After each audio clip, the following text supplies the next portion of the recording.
नमस्कार, आप देख रहे हैं सुरागीलाल न्यूज चैनल का उत्तराखंड बुलेटिन और मैं हूं आपके साथ उनजिला फातिमा। आइए नजर डालते हैं आज की फटाफट खबरों पर। नवरात्रि पर अष्टदश भुजा महालक्ष्मी मंदिर में श्रद्धालुओं का उमड़ा सैलाब। रामनगर में अग्रसेन महाराज की भव्य शोभा यात्रा का हुआ आयोजन। राम बारात से रंगा हल्द्वानी शहर, श्रद्धालुओं की उमड़ी भीड़।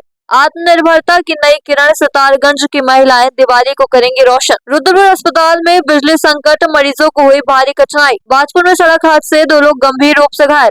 116वें अखिल भारतीय किसान मेले का कल आगाज। संदिग्ध हालत में युवक की छत से गिरकर मौत। नवरात्रि की शुरुआत भव्य कलश यात्रा से सजा बाजपुर। लोहाघाट के युवाओं ने की केदारनाथ यात्रा की शुरुआत। खटीमा पीजी महाविद्यालय में ड्रेस कोड पर छात्रों का विरोध। लोहाघाट में नवरात्र पर मां दुर्गा महोत्सव का आयोजन। बुजुर्ग महिला पर चाकू से हमला, सोने का गुलबंद लूटने वाला लुटेरा फरार। प्रयोगशाला सहायकों की पदोन्नति और ग्रेड पे बढ़ाने की मांग, सरकार को दी उग्र आंदोलन की चेतावनी।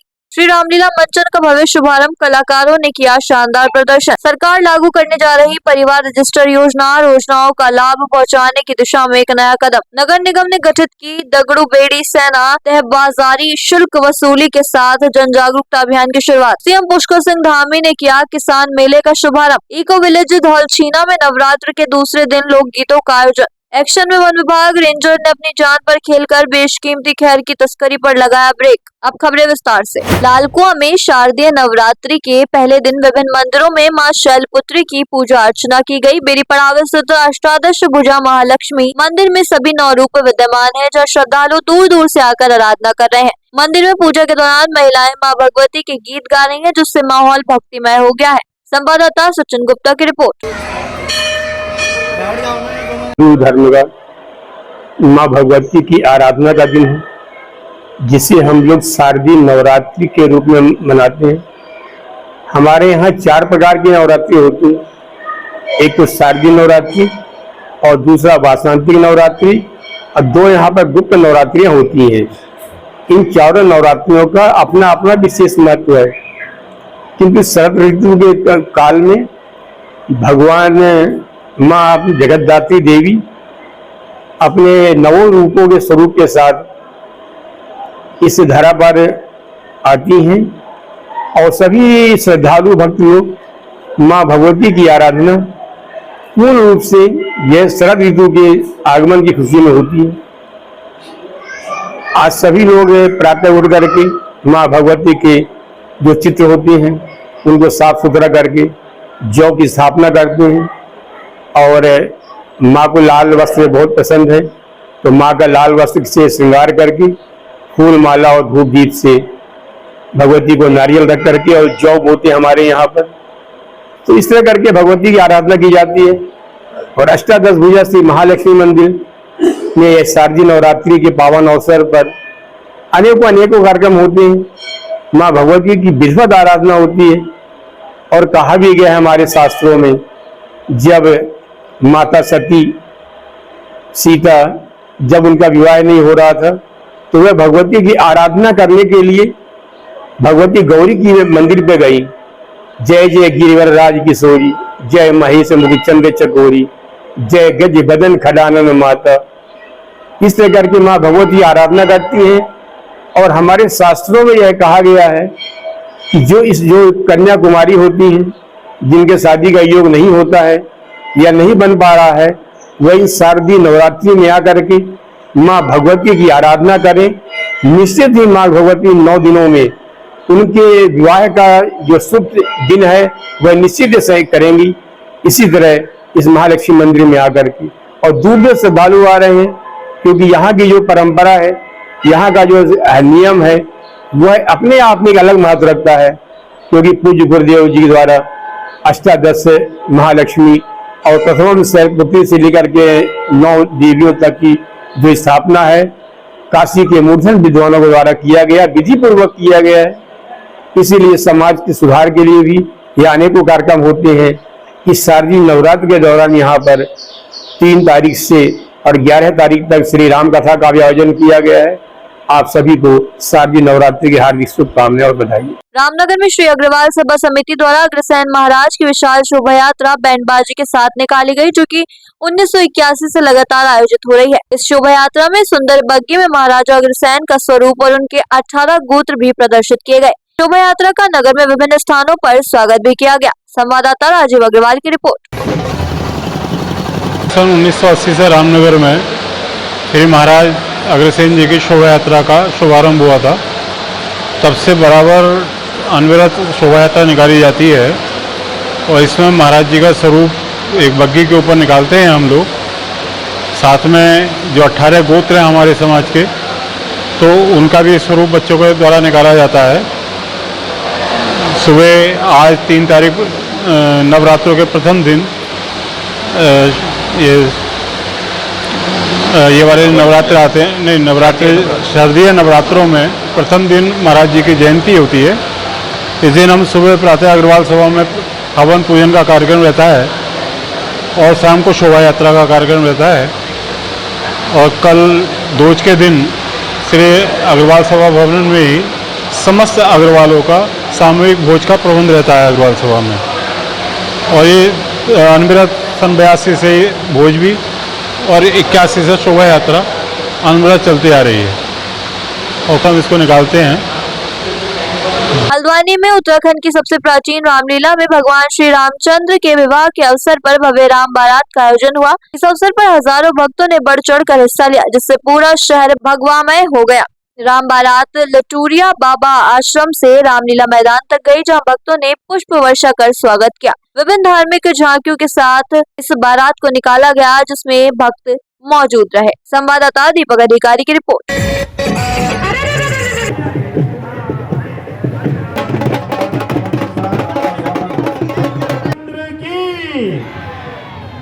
हमारे मध्य हमारी संस्कृति का आज राम बारात है और सभी लोग इसको उत्साह मिल रहा है। जितने भी लोग इस राम बारात में शामिल हुए हैं उनका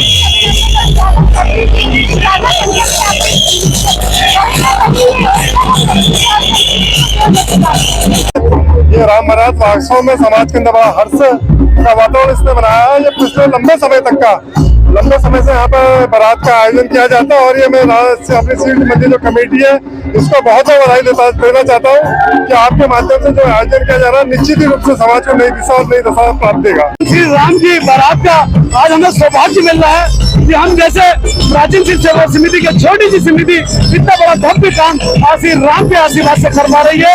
श्री राम हमारे अग्रज हैं, हमारे परमात्मा हैं और इन्हीं को आज धूमधाम से नाच करते हुए भजन करते हुए आज यहाँ अयोध्या नगरी से जनकपुरी के लिए पूरी बारात प्रस्थान कर रही है। विभिन्न प्रदेशों से विभिन्न संस्कृति की झांकियाँ अपने अपने प्रदेश की झांकियाँ प्रस्तुत करते हुए आज हल्द्वानी शहर पूरा राममय हो गया है। भगवती का दिन है, आज पहली नवरात्रि है। पहले तो सभी को शुभकामनाएं। और ये राम जी की अद्भुत बाजार आज जा रही है।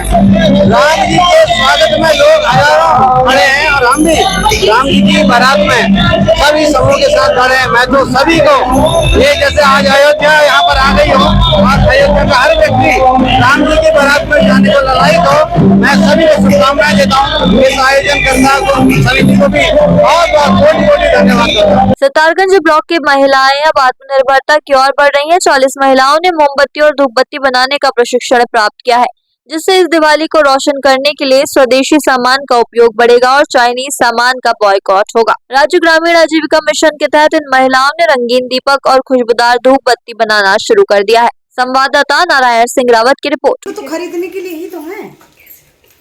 वो कितने का आएगा डिब्बा? महिलाएं डेली पार्ट टाइम जॉब कर, जॉब ही समझ लीजिए पार्ट टाइम। जैसे कोई 1 बजे आया, 2 बजे आया, 3 बजे आया, जैसे भी 1-2 घंटा काम करती हैं उस हिसाब से हम लोग उनको जोड़ के लास्ट में उनको पैसे दे देते हैं। हम लोग ऐसे हम लोग काम करते हैं। मैडम ये सामान आप लेके आते हैं, कहाँ से लाते हैं? ये हम लोग हमारा सामान मुरादाबाद और क्या कहते हैं कानपुर से आता है। हम लोग वहीं से वहाँ से हम लोग ऑनलाइन नंबर निकाल के उनसे बात की, विजिट किया, वहाँ गए हम लोग। फिर उन्होंने कहा ठीक है आप लोग काम करिए, हम यहाँ से सामान भेजेंगे।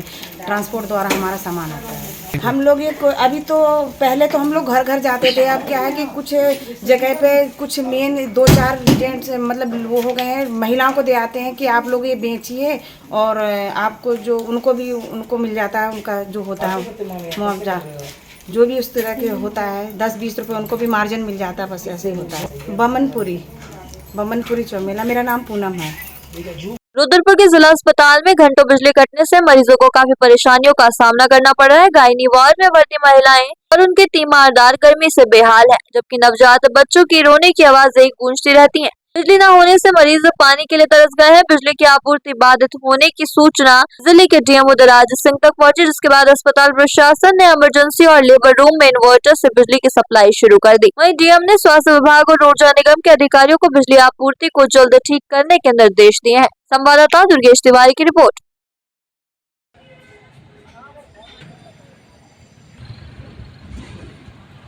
प्रदर्शित किया, बिजली विभाग के अधिकारी पहुंचे और प्लस उनका जो इंटरनल इलेक्ट्रिक डिपार्टमेंट है उन लोगों ने मिलकर थोड़ा समय ज़रूर लगा, लेकिन बिजली ठीक हुई।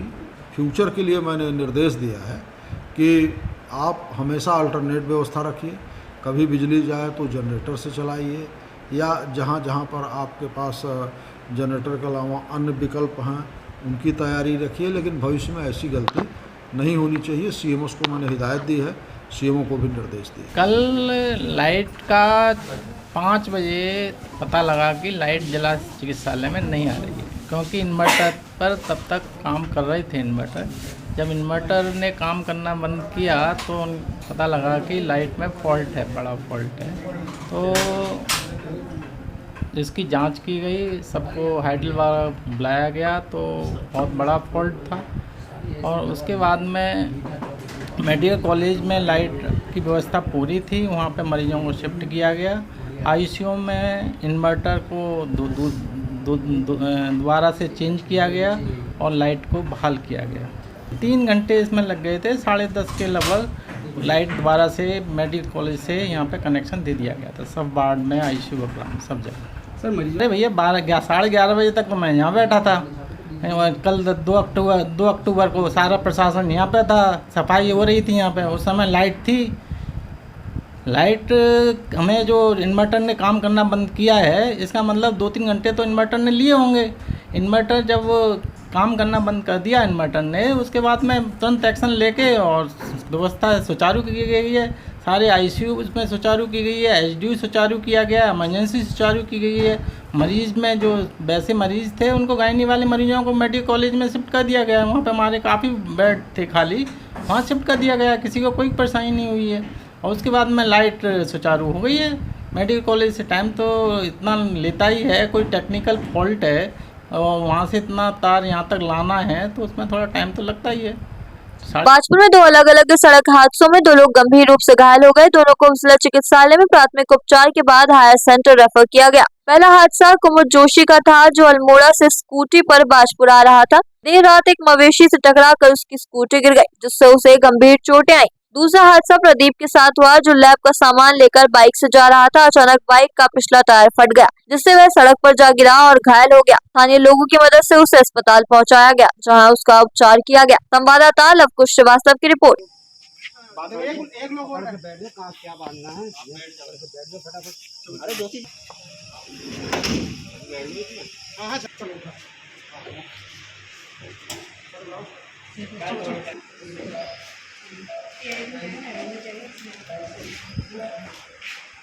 ट्रांजिट कैंप थाना क्षेत्र में एक व्यक्ति की संदिग्ध परिस्थितियों में छत से गिरकर मौत हो गई। मृतक की पहचान नरेश शर्मा के रूप में हुई है, जो उत्तर प्रदेश के फतेहगंज पश्चिमी का निवासी था और 20 दिन पहले ही शिमला बहादुर में किराए पर रहने आया था। पुलिस ने शव को कब्जे में लेकर पोस्टमार्टम के लिए भेजा है और जांच के बाद आगे की कार्रवाई की जाएगी। संवाददाता दुर्गेश तिवारी की रिपोर्ट। देखिए, आज हमें सूचना प्राप्त हुई थाने पर कि कल रात करीब 11 बजे एक व्यक्ति जिनका नाम नरेश शर्मा है, जो फतेहगंज पश्चिमी बरेली के रहने वाले हैं और जिनकी उम्र करीब 42 वर्ष है, वो कल रात को अपनी छत से नीचे गिर गए थे, जिस पर उनके परिजनों द्वारा उन्हें अस्पताल ले जाया गया, जहां डॉक्टर द्वारा उन्हें मृत घोषित किया गया। आज सुबह इस बात की जानकारी थाने में दी गई और इसके बाद पंचायतनामा की कार्रवाई की जा रही है। उधम सिंह नगर के बाजपुर में सहयोगी मंच भौना कॉलोनी द्वारा चामुंडा माता मंदिर के सामने मां भगवती के भव्य पंडाल का शुभारंभ किया गया। पहले नवरात्रि के अवसर पर भव्य कलश यात्रा निकाली गई, जिसमें महिलाएं, पुरुष और बच्चे ध्वज लेकर शामिल हुए। ये यात्रा प्राचीन शिव मंदिर से शुरू होकर मुख्य मार्ग रामराज रोड से होते हुए माता के स्थान पर पहुंची। संवाददाता लवकुश श्रीवास्तव की रिपोर्ट। पहले तो सभी को जय माता दी, नवरात्रि की सबको हार्दिक शुभकामनाएं, बधाई देता हूँ मैं सबको, पूरे क्षेत्रवासियों को, वार्डवासियों को, जो भी हमारे यहाँ जनता है, हमारे भक्तगण हैं यहाँ पर। जैसे कि हम हर साल यहाँ पंडाल लगाते हैं, ये तीसरी बार पंडाल लगाया गया है हमारे यहाँ। और खूब मैं अभी भी देख रहा हूँ 3 सालों से कि भक्त हमारे बहुत उत्साहित रहते हैं इन चीज़ों के लिए और हमेशा हमारा साथ रहता है। पूरा कॉलोनी, पूरे मोहल्ले, पूरे वार्ड के लोग, बाहर से भी काफ़ी लोग आ जाते हैं यहाँ पर कि आपके यहाँ भव्य पंडाल लगा है, तो हमारी भी उपस्थिति माता के चरणों में आप दर्ज कराइए। हम बिल्कुल उनका सहयोग करते हैं और हमारे मंच का नाम भी सहयोगी मंच है।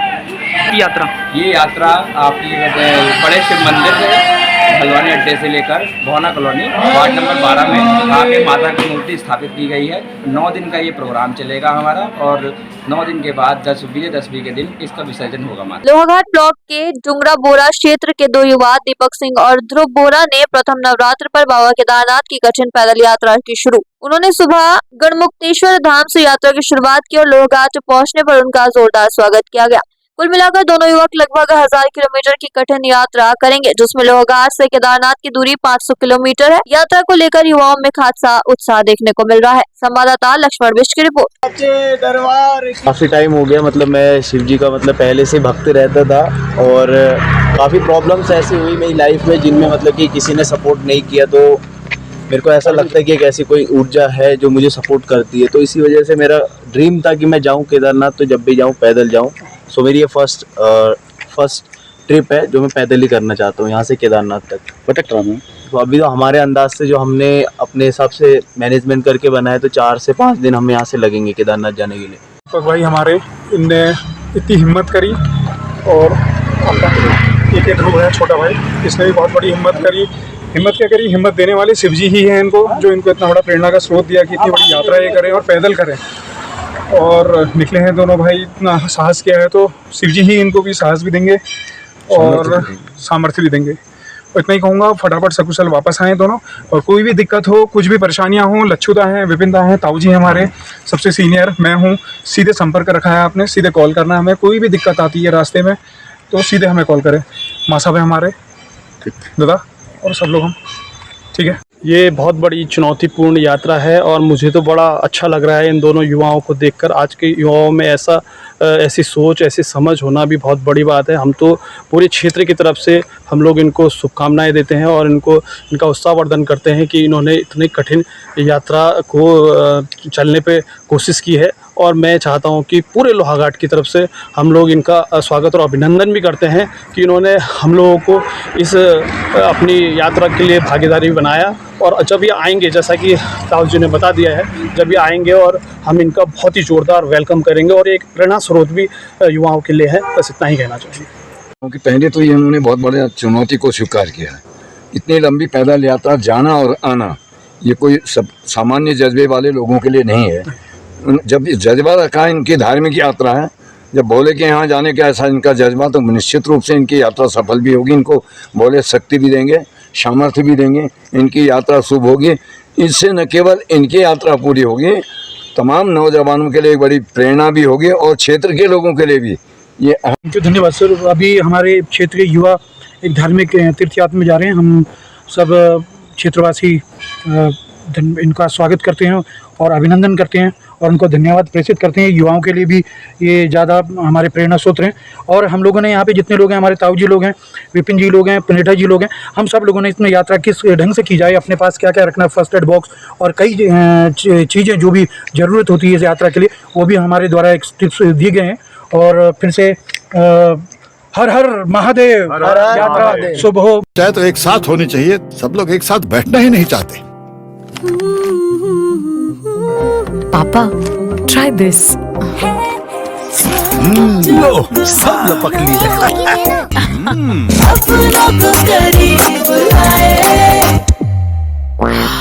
ये क्या हाल कर दिया है रूम का? बस कल से चाय मेरे रूम में।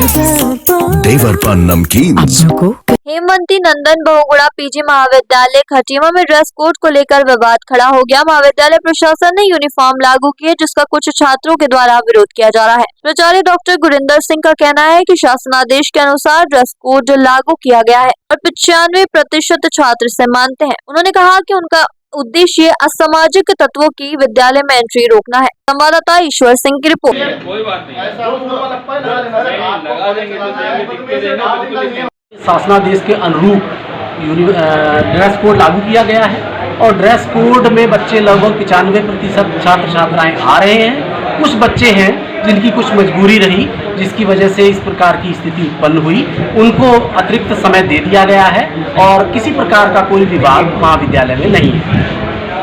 और बड़ा हास्यास्पद है, कुछ बच्चे नियमों की बड़ी अनदेखी कर रहे हैं और महाविद्यालय में बाहरी तत्वों को रोकने के लिए कड़े कदम उठाए गए हैं और शासन प्रशासन का इसके लिए हमें सहयोग है, स्थानीय प्रशासन का भी सहयोग है और महाविद्यालय के छात्र छात्राओं का भी हमें पूरा सहयोग मिल रहा है। वो भी ये चाह रहे हैं कि बाहरी तत्वों पर रोक लगाई जाए।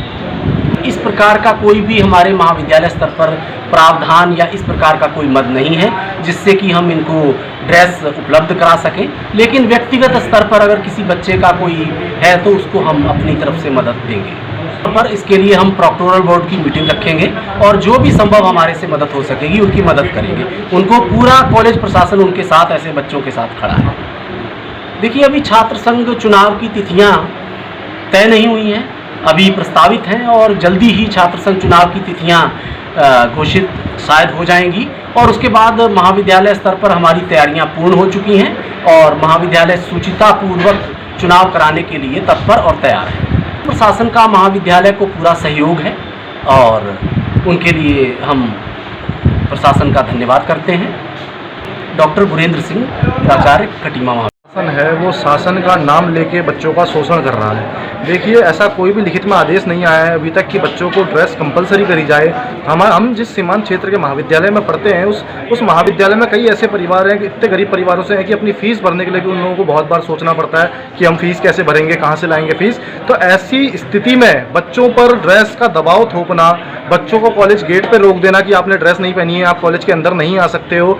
तो आज कुछ उसी प्रकार हुआ कि बच्चों को महाविद्यालय द्वारा गेट के बाहर कर दिया गया कि आप ड्रेस पहन के नहीं आए हो। तो उसी का विरोध छात्र संघ ने दर्शाया है और उसी का विरोध करते हुए हमारी प्राचार्य जी से बात हुई है और महाविद्यालय में देखिए, जो ड्रेस बना सकता है वो ड्रेस बनाए, लेकिन जो महाविद्यालय में ड्रेस नहीं बना सकता है उसके लिए आप कंपलसरी नहीं कर सकते। यही देखिए, मुझे लगता है कि ऐसे बता पाना तो बहुत ही ज़्यादा मुश्किल होगा क्योंकि कई ऐसे बच्चे हैं जो रेगुलर क्लासेस भी नहीं ले पाते हैं क्योंकि उनको वो इतनी दूर से आते हैं कि उनको ऑटो तक का किराया भरने के लिए 10 बार सोचना पड़ता है। तो हमारे महाविद्यालय में बहुत से ऐसे बच्चे हैं, मेरा मानना यह है कि 50% से ऊपर ये बच्चे ऐसे हैं जिनको ड्रेस बनाने में दिक्कतें आ रही है। देखिए, जो ड्रेस बना सकता है, आप या तो लिखित में आदेश दीजिए कि आपको ड्रेस बनानी कंपलसरी है। अब वो बच्चे, वो स्टूडेंट का पर्सनल, वो उस चीज़ में मैं नहीं जाऊंगा कि वो ड्रेस क्यों नहीं बना रहा है, क्या नहीं बना रहा है, लेकिन हम उनको ना सोचते हुए हम उनके बारे में सोचेंगे जो सच में पीड़ित हैं और सच में ड्रेस नहीं बना सकते हैं। जो देखिए, ये तो कहना सरासर गलत होगा कि 95% बच्चे यूनिफॉर्म में आते हैं। आप खुद ही अभी क्लास का सर्वे कर लीजिए कि कई ऐसे बच्चे हैं जो बिल्कुल ड्रेस नहीं बना पाते हैं, पढ़ने में अच्छे हैं। तो आप किसी के ड्रेस को लेकर उसको ये नहीं बता सकते, आप जज नहीं कर सकते किसी को ड्रेस देखकर कि ये पढ़ने वाला बच्चा है या ये नहीं पढ़ने वाला बच्चा है। कई बच्चे ड्रेस में भी नहीं पढ़ते हैं, कोई बच्चे ऐसे भी होते हैं जिनके पास ड्रेस बनाने का पैसा नहीं है लेकिन पढ़ने में बहुत अच्छे हैं। देखिए, एक आध की ड्रेस वो बनवा सकते हैं, लेकिन इस महाविद्यालय में तो एक आध की बात नहीं कर रहा हूँ मैं। 50% से ऊपर जब मैंने कहा तो वो इन्हीं बच्चों के लिए है जो ड्रेस नहीं बना सकते हैं। 50% से ऊपर बच्चे हैं, एक आध को ड्रेस देके कुछ नहीं होगा। इन सब की व्यवस्था तो कॉलेज प्रशासन बनाए, हम बच्चों की आवाज़ उठाते रहेंगे। ये राजनीतिक बात अगर विधायक जी से बात करनी है ये तो हम बाद में सोचेंगे, लेकिन पहले हम कॉलेज की व्यवस्था बनाने पर हमारा पूरा ध्यान है। ये कौन किसको दे सकता है, ये बात की बात होगी। दीपक मुडेरा नाम। लोहाघाट के गोरखा नगर में 10 दिवसीय मां दुर्गा महोत्सव का भव्य शुभारंभ हुआ। विधायक खुशहाल सिंह अधिकारी ने महोत्सव का उद्घाटन किया, जहां उन्हें ढोल नगाड़े और फूल मालाओं के साथ स्वागत किया गया। महोत्सव में नन्हे छोलिया नर्तकों ने शानदार प्रस्तुति दी, जिसे सभी ने सराहा। संवाददाता लक्ष्मण बिष्ट की रिपोर्ट। दुर्गा महोत्सव का जो कार्यक्रम हो रहा है, पहले जो नवरात्रि की सब नगरवासियों को शुभकामनाएं, बहुत बहुत बधाई मेरी ओर से। और दूसरा, बहुत बहुत धन्यवाद हमारे गोरखा नगर के वीरों को जो इस माँ के इस दुर्गा महोत्सव के रूप में ये 10 दिन का कार्यक्रम यहाँ पर बनाते हैं। और ये हमारी एक पीढ़ी के लिए नया सीख होती है कि हम किस प्रकार से अपने धर्म को आगे बढ़ाएं। इसकी एक सीख आप लोगों से मिलती है। मैं इन लोगों को पुनः धन्यवाद देते हुए बधाई देता हूँ कि आप ऐसा कार्यक्रम करते रहें और समाज में हमारे एक हिंदुत्व की आवाज को आगे बढ़ाते रहेंगे। बहुत बहुत चंपावत जिले के देवीधुरा में एक बुजुर्ग महिला वैष्णवी देवी के साथ दिन दहाड़े लूट की घटना हुई। आपको बता दें कि महिला खेत में काम कर रही थी, तभी एक अज्ञात लुटेरे ने महिला पर चाकू से हमला कर उसके सोने के गुलबंद को चुरा लिया। घायल महिला को प्राथमिक उपचार के लिए स्वास्थ्य केंद्र देवीधुरा लाया गया। पुलिस ने घटना की जानकारी मिलते ही लुटेरे की तलाश शुरू कर दी है। संवाददाता लक्ष्मण बिष्ट की रिपोर्ट। 3 बजे के करीब टाइप ए PSC देवीधुरा में महिला वैष्णवी देवी को, जिसकी 65 साल उम्र है, उनको कुछ अज्ञात लोग के द्वारा उनके गले में और आंखों में, हाथों में, आंख के नीचे चाकू के निशान थे, जिनसे कि लूटपाट की गई थी। उनका कहना था कि उनके गले से गलोबंद चोट के ले गए हैं कुछ लोग। मैं महिला को जब लेके आया गया उनके परिवारजनों के द्वारा, तो वहाँ पर उनको प्राइमरी ट्रीटमेंट दिया गया है। इसके संग संग ही उनका मेडिको लीगल भी तैयार करके उनके परिवार वालों को डॉक्टर्स के द्वारा उपलब्ध करा दिया गया है। महिला की जो चोटें थी, महिला की चोटें, उनकी उंगलियां में कट लगे हुए थे, जिनमें उनकी उंगलियों के पूरे बाएं हाथ की उंगलियों के, जिनमें टोटल 6 टाँके लगे हैं। हर उंगलियों में अलग अलग तरीके से टाँके लगे हैं। संग में उनके माथे में भी चाकू का निशान था, जहाँ पर भी उनको 1 या 2 स्टिच वहाँ लगी गई है। उनकी आंखों के नीचे भी निशान था, वहाँ पर भी उनको स्टिच लगाई गई है। इसके साथ साथ ही महिला खतरे से बाहर हैं। इस सब स्थिति को देखते हुए वहाँ पर हमारे MOIC डॉक्टर मंजीत सिंह के द्वारा भी उनको थोड़ा सा वो दिया गया और ट्रीटमेंट दिया गया, थोड़ा सा उनको वो किया गया। महिला इस वक्त खतरे से बाहर है। राजकीय महाविद्यालय लोहाघाट के प्रयोगशाला सहायकों ने अपनी 3 सूत्रीय मांगों को लेकर चंद्रशेखर ओली के नेतृत्व में काली पट्टी बांधकर विरोध प्रदर्शन किया। उन्होंने शासकीय और अशासकीय महाविद्यालयों में पदोन्नति ढांचे के पुनर्गठन, शैक्षणिक योग्यता में सुधार और ग्रेड पे में वृद्धि को लेकर मांग की। इस दौरान कर्मचारियों ने कहा कि उनकी मांगे पिछले 10 वर्षों से लंबित है, लेकिन सरकार ने अब तक कोई कार्रवाई नहीं की। उन्होंने कहा कि अगर आगे भी मांगे पूरी नहीं की जाती हैं तो उनके द्वारा उग्र आंदोलन किया जाए। संवाददाता लक्ष्मण बिष्ट की रिपोर्ट। शासकीय महाविद्यालय प्रयोगशाला संघ के 3 सूत्रीय मांग को लेकर वर्तमान में हाथ में काला पट्टी बांधकर विरोध प्रदर्शन किया जा रहा है, जो कि 5 तारीख तक चलेगा, 5 अक्टूबर तक चलेगा। उसके बाद अगर ये मांग हमारी नहीं मानते तो 15 अक्टूबर को हम सामूहिक अवकाश पर रहेंगे। ये प्रदेश के कार्यकारिणी द्वारा ये डिसीजन लिया गया है। साथ ही हमारे जो 3 सूत्रीय मांगे हैं, इनको माननीय उच्च शिक्षा मंत्री द्वारा कैबिनेट में लाने के लिए 2 बार भेजा जा चुका है, लेकिन शासन के द्वारा इसको कैबिनेट में नहीं लाया गया है।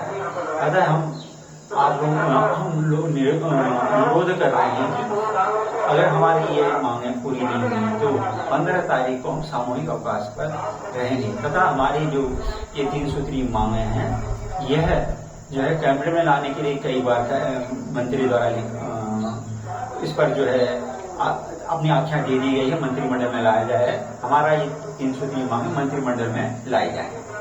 पर हम सभी प्रयोगशाला सहायक 30 तारीख से विरोध प्रदर्शन कर रहे हैं अपनी कुछ मांगों को लेकर, जिसको पहले भी कई बार कैबिनेट में लाने के लिए माननीय मंत्री जी से अनुरोध किया गया था, पर वो आज तक न वहाँ मतलब कैबिनेट में नहीं ले जाया गया है। और हम चाहते हैं कि हमारी जो 3 सूत्रीय मांगे हैं पूरी हों, हमारा स्टाफिंग पैटर्न बने सबकी तरह, और हमारा ग्रेड पे भी इंक्रीज हो, ताकि हम लोग जो हमारे अंदर जो निराशा बनी है वो आगे जाके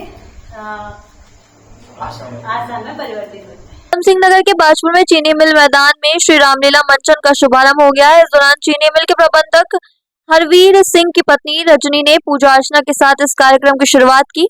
वृंदावन से आए रासलीला और रामलीला के कलाकारों ने शानदार प्रदर्शन किया। संवाददाता लवकुश श्रीवास्तव की रिपोर्ट।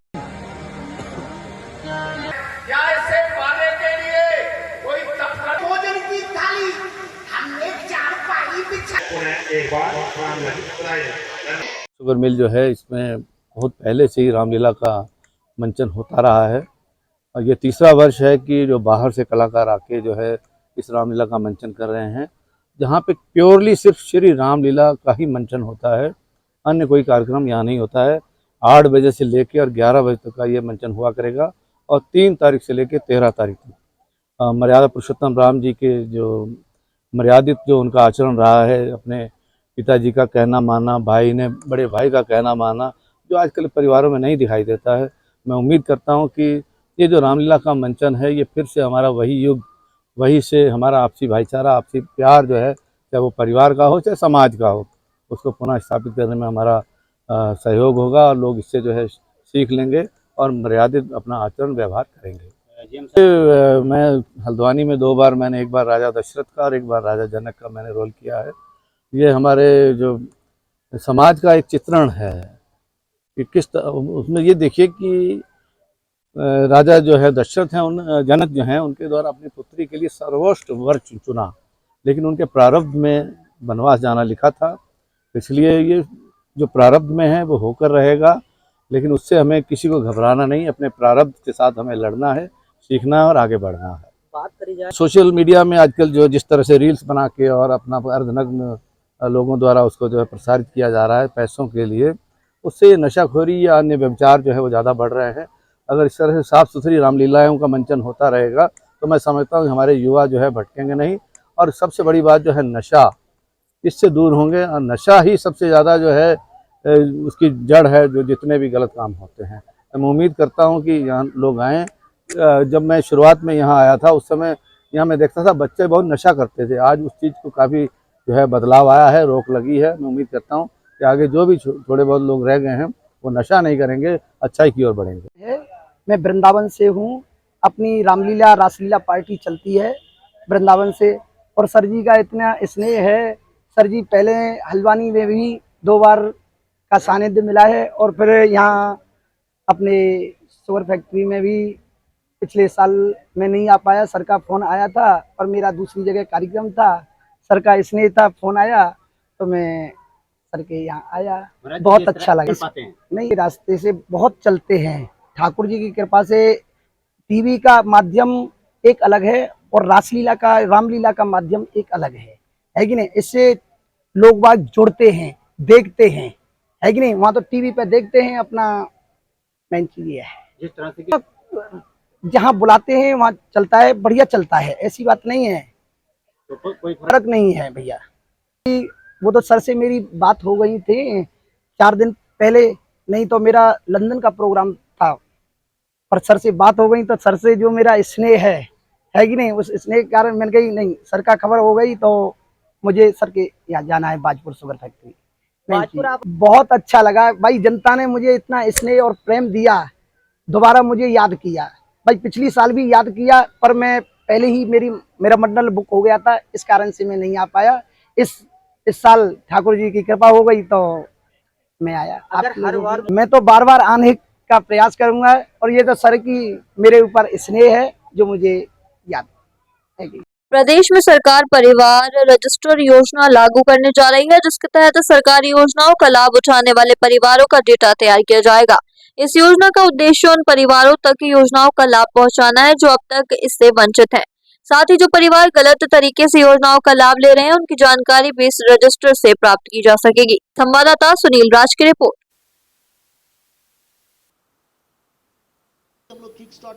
परिवार रजिस्टर पहले हरियाणा सरकार ने बनाया था, फिर उसके बाद भारत सरकार से एक गाइडलाइंस आई थी कि आप जो है इसको हर स्टेट में इम्प्लीमेंट करिए।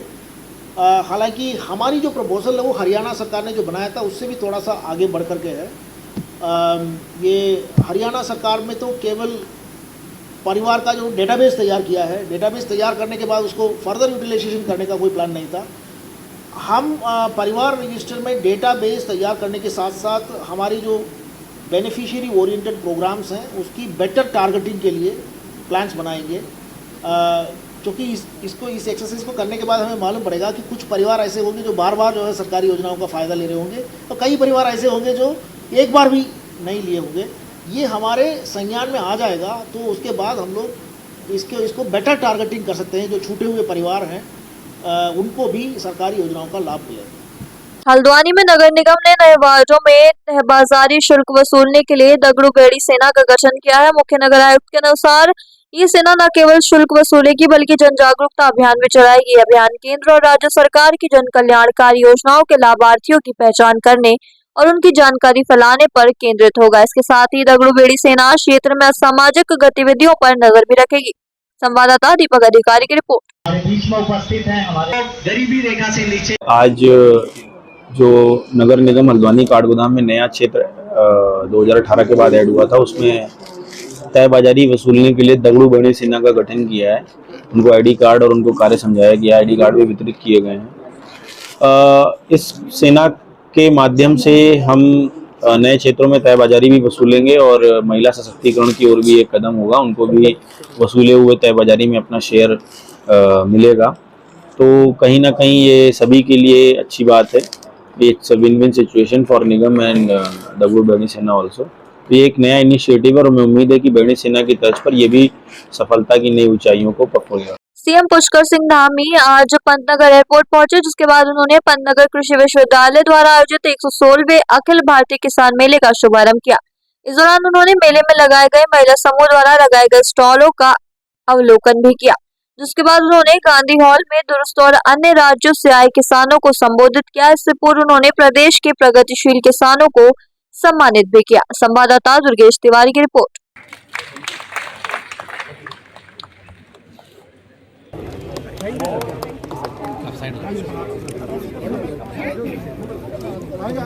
और अपने आप में विद्यालय का भी अपना बहुत बड़ा स्थान है। निश्चित रूप से ये मेले हमारे कृषि के क्षेत्र में होने वाले अनुसंधान, नवाचार, किसानों को मिलने वाली सुविधाएं, जानकारियां, इस प्रकार की चीजें उपलब्ध कराते हैं। और यहाँ पर एक साथ हमारे वैज्ञानिक भी मिलते हैं, उद्यमी भी मिलते हैं, किसान भी मिलते हैं और सब मिलकर जब सब पर चर्चा करते हैं, निश्चित रूप से किसान भाइयों को इससे बहुत लाभ होगा और बहुत लाभ होता है।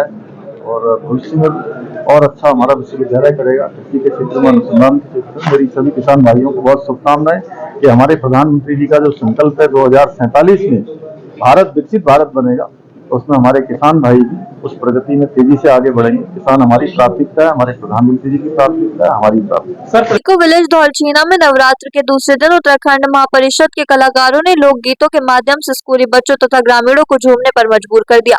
महापरिषद के पारंपरिक पौराणिक सांस्कृतिक कार्यक्रम के बैनर तले बाजार में पारंपरिक छौलिया नृत्य के साथ मां नंदा की टोली के साथ झांकी निकाली गई। कार्यक्रम में गणमान्य लोगों समेत कई विद्यालयों के बच्चे ग्रामीण मौजूद रहे। संवाददाता हेमंत मेहरा की रिपोर्ट।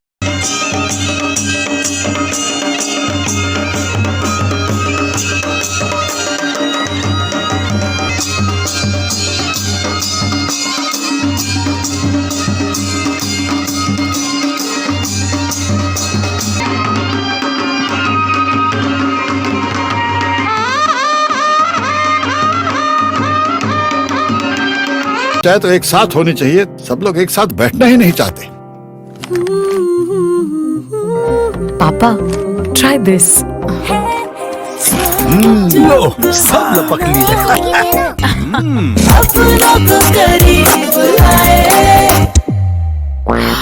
ये क्या हाल कर दिया है रूम का? बस कल से चाय मेरे रूम में। देवर पान नमकीन खबर आ रही है लालकुआ से। कहते हैं कि अगर दिल में देशभक्ति और ईमानदारी का जज्बा हो तो मौत भी छूकर निकल जाती है और सामने खड़ा दुश्मन भी बौना नजर आता है। जी हम बात कर रहे हैं तराई केंद्रीय वन प्रभाग रुद्रपुर की टांडा रेंज में तैनात ऐसे ईमानदार रेंजर की, जिसके आगे दुश्मनों की गोली भी झुकना पड़ता है। इस रेंजर की 2 बार आमने सामने हुई तस्करों से सीधी मुठभेड़ में गोली लगने के बाद भी रेंजर ने तस्करों का पीछा नहीं छोड़ा तथा उन्हें पकड़कर जेल भेजा। जी हाँ, ये रेंजर और कोई नहीं बल्कि रूप नारायण गौतम है, जिन्होंने अपनी जान पर खेलकर खैर तस्करों को पकड़कर जेल भेजा। इस कार्रवाई से वन तस्करों में हड़कंप मचा हुआ है। संवाददाता सचिन गुप्ता की रिपोर्ट।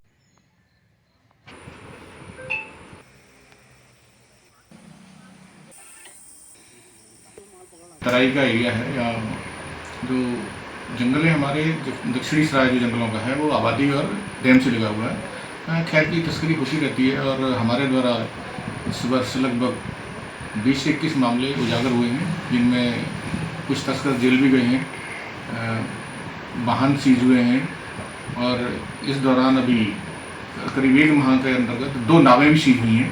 कल ही शाम को एक हरपुरा जलाशय से एक नाव सीज हुई है, उसमें 17-18 गलती खैर के बरामद हुए हैं। तो हमारे द्वारा लगातार ये कार्रवाई चलती रहती है।